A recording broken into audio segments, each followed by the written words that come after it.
चंद हमारे वो साथी हैं जो मौजूद हैं हमारे साथ, और इस बात के लिए कोशिश है कि हम जो जद्दोजहद कर रहे हैं वो मिलकर करेंगे।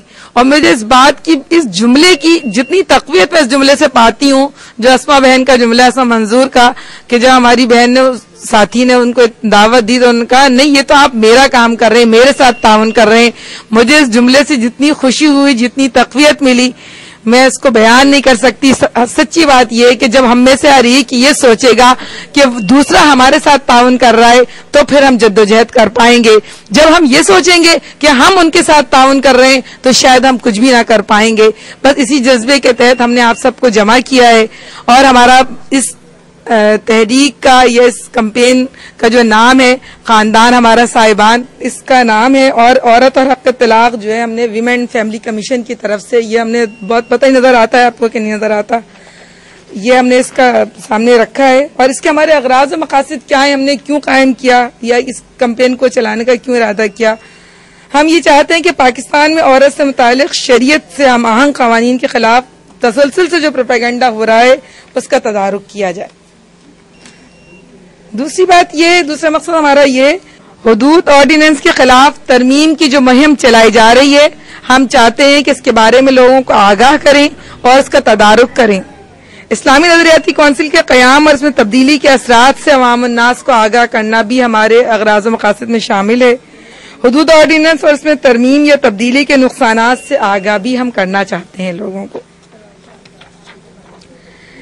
तलाक से मुताल्लिक़ इस्लामी नजरियाती कौंसिल की सिफारिशात, ये हमारा खास मौजू और हदफ है। हम ये चाहते हैं इसके बारे में लोगों को आगाह करें और बताएं कि इसके फायदे और नुकसानात क्या हैं। पाकिस्तान में मौजूद खानदानी निज़ाम को सबुतासर करने की कोशिशों का तदारुक, ये हमारी कोशिश है। इसके अलावा पाकिस्तानी औरत को इस्लाम में दिए गए हुकूक से आगाह करना और उसकी मदद करना, ये विमेन कमीशन की जिम्मेदारी है और विमेन कमीशन इस काम को अंजाम देता रहा है। और इस कैंपेन का मकसद भी ये है कि हम पाकिस्तानी औरत को इस्लाम में दिए गए हुकूक से आगाह करें और उसकी मदद करें। उलमा कराम, कानूनदान व दानिश्वरों के तहफ़्फ़ुज़ात से आगाह करना, इस्लामी नजरियाती कौंसिल की सिफारिश औरत और तलाक के बारे में और उसमें मौजूद खिलाफ शरीयत इक़दामात के खिलाफ आवाज उठाना। इस्लामी नजरियाती कौंसिल के तलाक से मुताल्लिक़ सिफारिशात के खानदान पर असरात से लोगों को आगाह करना भी हम चाहते हैं। इसके अलावा हमारी ख्वाहिश है कि विमेन कमीशन की शरीयत और मबनी सिफारिशात जो हैं वो अवाम के सामने लाई जाएं और अवाम को बताया जाए कि शरीयत ने इस्लाम को क्या हकूक दिए हैं और इससे औरत को क्या फायदे पहुंचेंगे, और औरत अनजाने में जो शरीयत से बेनियाज हो रही है या उसको बेनियाज करने की कोशिश की जा रही है वो औरत के लिए कितना नुकसानदेह है। हमारे जो मावन मेंबर्स हैं अब तक, उसमें अस्मा मंजूर हैं, डॉक्टर रोहिना हसन है, वो इस वक्त नहीं आ सकी हैं, मन्ना है, तस्नीम दुर्रानी भी बहन मौजूद है हमारी। मैं जरा सा बता दूं, अस्मा बहन ये मेरे दाएं आती, अस्मा बैठी हैं, और ये तस्नीम दुर्रानी है हमारी बहन, ये एडवोकेट हैं। कि आप सबके इल्म में है कि हमने सेमिनार किया था, उसके बाद 2 ग्रुप डिस्कशंस हुए थे हमारे, जिसमें हमारे मेंबरान शरीक थे, और जो हमारा मौजू था वो ये था कि 90 दिन की मुद्दत और रसख़ुत तलाक जो है खिलाफ शरीयत है, ये हमारे दरमियान तय पाया था। तफवीज़ तलाक के बारे में उलमा कराम की राय हमने जमा की थी और रजिस्ट्रेशन से मुताल्लिक़ तहफ़्फ़ुज़ात जो थे उस पर भी गुफ्तगू हुई थी। अब इस वक्त हम करने के काम की तरफ बात करते हैं कि हम क्या चाहते हैं, क्या क्या काम करें। हमने उस वक्त ही तय किया था अपने डिस्कशन में कि एक हैंडबिल हम बनाएंगे और हम आपको भेज भी देंगे, क्योंकि ये बात आप लोगों ने तय की थी जो हमारे शुरका थे कि वो हैंडबिल हम लिखें और उसमें इजाफा या कमी जो बात है उसको आप लोग या उसको ओके कर लेंगे या जो भी इजाफा करना चाहें, कमी करना चाहें उसको रखेंगे। अभी मैं अपनी पूरी बात रखने के बाद हैंडबिल फिर आपके सामने ले आती हूँ। हमने दूसरा काम हमारे ये बात सोची है कि वर्कशॉप्स जो है हम करवाएंगे, सेमिनार करवाएंगे। अवामी राब्ता हमारे इस कैंपेन का बहुत बड़ा हिस्सा है। मीडिया के बारे में हमने ये बात सोची है कि हम इसके अंदर उससे कैसे फायदा उठाएं और उस तक अपनी कैसी बात पहुंचाएं, ये भी हमारा मौजू है। वेबसाइट जो है उससे के जरिए भी लोगों को हम मुतासर करेंगे या अपनी दावत को पहुंचाएंगे। अब हम हैंडबिल पे वापस आते हैं।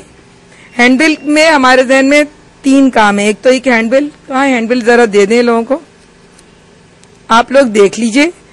अब इसमें तबात इसकी कितनी होनी चाहिए ये आप लोग मशवरा देंगे। सब हम तकसीम किस तरह करें। बिस्मिल्लाहिर्रहमानिर्रहीम। हुजूर अकरम सल्लल्लाहु अलैहि वसल्लम ने फरमाया, अबू दाऊद और इब्ने माजा की हदीस है, अल्लाह के नजदीक हलाल चीजों में सबसे ज्यादा नापसंदीदा चीज तलाक है। इसमें जो बातें हमने डिस्कशन के बाद तय की थी उनमें से बस नुकात की सूरत में लिख दी हैं कि तलाक माशरती ज़ाब्तों में सबसे ज्यादा हसास ज़ाब्ता है। अल्लाह के बनाए हुए ज़ाब्ते में तब्दीली की गुंजाइश नहीं है। खिलाफ वर्जी में हमारा और हमारे माशरे का सरासर नुकसान है। खवातीन की फलाह व बहबूद के लिए हुकूमत कानून साजी कर सकती है, बशर्त ये कि वो इस्लाम के मुतसादिम ना हो। शरीयत में तलाक और खुला 2 अलग अलग इस्तिलाहात हैं। तलाक मर्द का हक है और खुला औरत का। मर्द तलाक खुद दे सकता है और औरत खुला अदालत की मदद से ले सकती है। इस्लामी नजरियाती कौंसिल की सिफारिश, अगर औरत तलाक मांगे और शौहर ना दे तो 90 दिन में तलाक अज़-खुद नाफिज हो जाएगी। ये खिलाफ शरीयत है। अज़-खुद नाफिज होने वाली तलाक शरई हैसियत नहीं रखती, लिहाजा औरत का दूसरा निकाह फस्ख होगा। दूसरे निकाह की सूरत में वो गुनाह की जिंदगी बसर करेगी क्योंकि तलाक वाक़ नहीं हुई। मर्द औरत को हक़ तलाक तफवीज़ कर सकता है या किसी और फर्द या अदालत को भी तफवीज़ कर सकता है, मगर निकाह के बाद, निकाह से पहले नहीं। जब तक मर्द तलाक का हक तफवीज़ ना करे किसी को भी हक हासिल नहीं होगा, ना बीवी को, ना अदालत को और ना किसी और को। ऐसा करना शरीयत की खुली खिलाफ वर्जी होगी। अदालत तंसीख़ निकाह का सर्टिफिकेट जारी कर सकती है, खुला का सर्टिफिकेट दे सकती है, मगर तलाक का सर्टिफिकेट उस वक्त तक जारी नहीं हो सकता जब तक मर्द खुद ना चाहे। पहली तलाक के रजिस्ट्रेशन से नुकसान औरत का है, मर्द का नहीं, क्योंकि मर्द अगर रजिस्ट्रेशन ना करवाए तो इसके दूसरे निकाह में कोई रुकावट नहीं होगी, मगर औरत को दूसरे निकाह में मुश्किलात का सामना होगा।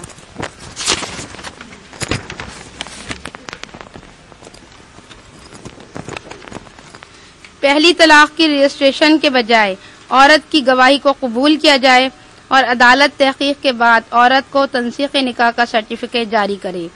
तलाक औरत के लिए मुसीबत है, ना कि हक। इसलिए माशरे में तलाक की बढ़ती हुई शरह के लिए रोकथाम करनी चाहिए, ना कि इसकी फरोख्त की कोशिशें करनी चाहिए। औरत के तहफ़्फ़ुज़ और आसानी के लिए ज़रूरी है कि औरत की पनाहगाह उसके घर को कायम व दायम रखने के लिए हुकूमत और पाकिस्तान की तमाम ख़वातीन मिलजुल कर कोशिशें करें। तलाक जैसे मकरूह फेल के नुकसान से औरत और बच्चों को बचाने के लिए इक़दामात किए जाएं। तलाक की वजूहात पर इस्लामी नजरियाती कौंसिल या कोई और इदारा तहकीक करके इसके सद्देबाब की कोशिश करे। तलाक को ना तो इतना आसान कर दिया जाए कि वो हर घड़ी वाक़ होने लगे और मजाक बन जाए, और ना इतना मुश्किल बनाया जाए कि लोग निकाह जैसे ज़ाब्ते से ही घबराएं और माशरा अबतरी का शिकार रहे। इसके लिए हम सबको मिलजुल कर कोशिश करनी होगी। आइए हमारा साथ दें, हमारे साथ मिलजुल कर जद्दोजहद करें ताकि बचा लें औरत को तलाक के नुकसान से, घर टूटने के नुकसान से और उन गलत प्रोपेगेंडे से जो हुकूक का नाम लेकर औरत के बोझ में इजाफा करते हैं। अच्छा, ये हैंडबिल हमने क्योंकि हमारे जिम्मे ये बात तय पाई थी कि इसको हम डिजाइन करें, तो इसलिए हमने इसको किया है। ये हमारे जहन में जो भी उस डिस्कशन के नतीजे में जितनी चीजें सामने आई थी, और ये बात भी उस वक्त बात आई थी कि बहुत छोटा लिखा हुआ, बारीक बारीक लिखा हुआ या बहुत ज्यादा मैटर लोग नहीं पढ़ते, नुकात की सूरत में आनी चाहिए और कम मैटर होना चाहिए और इस तरह हो कि लोग आसानी से समझ जाएं। ठीक है, तो हमने इन चीजों को पेश नजर रख के लिखा है। लेकिन अब आप लोग, आप में से जो भी इस पे जो राय देना चाहता है वो हाथ उठा के तरतीब से मैं सबकी बारी ले आती हूँ और सब बता दें कि मतलब आप उसको एज इट इज ओके करते हैं तो भी बताइए, कोई तब्दीली तरमीम जो भी चाहते हैं वो भी बताइए। आप उसके जहन में पहले कोई बात आ रही है, जैसे एक बात यहाँ पे हमने अभी हमारे मेम्बरान के सामने बात थी, सफा नंबर 3 खोलिए, जहां पर है ना औरत को तलाक के नुकसान, बचा लें औरत को तलाक के नुकसान से, घर टूटने के नुकसान से। तो यहाँ इजाफा किया है बच्चों की शख्सियत की, जज्बाती और माशरती नशोनुमा के नुकसान से बच्चों को। ठीक है, ये मतलब एक राय है जो हमने यहाँ पेन से लिखी है। अब यानी बच्चों का जिक्र भी आना चाहिए कि बच्चों का नुकसान बहुत होता है। उसके अलावा ये ऊपर देखिए तीसरा पैराग्राफ है, इसी सफ़े पर रहिए, तीसरा पैराग्राफ है, औरत के तहफ़्फ़ुज़ और आसानी की जरूरी है कि औरत की पनाहगाह उसके घर को कायम दायम रखने के लिए हुकूमत और पाकिस्तान की तमाम खवातीन मिलजुल कर कोशिश करें। तलाक जैसे मकरूह फेल के नुकसान से औरत और बच्चों को बचाने के लिए इक़दामात किए जाएं। इसमें यहाँ पे स्टार लगा के इन जो 2 बातों का इजाफा किया वो देख लीजिए। तलाक को फौरी तौर पर दिलवाने के साथ बच्चों की कस्टडी के मसाइल और इनकी किफालत के मसाइल साल चलते रहते हैं, इनके हल की सूरत पहले तजवीज़ की जाए बजाय इसके कि फौरी तलाक पर जोर दिया जाए।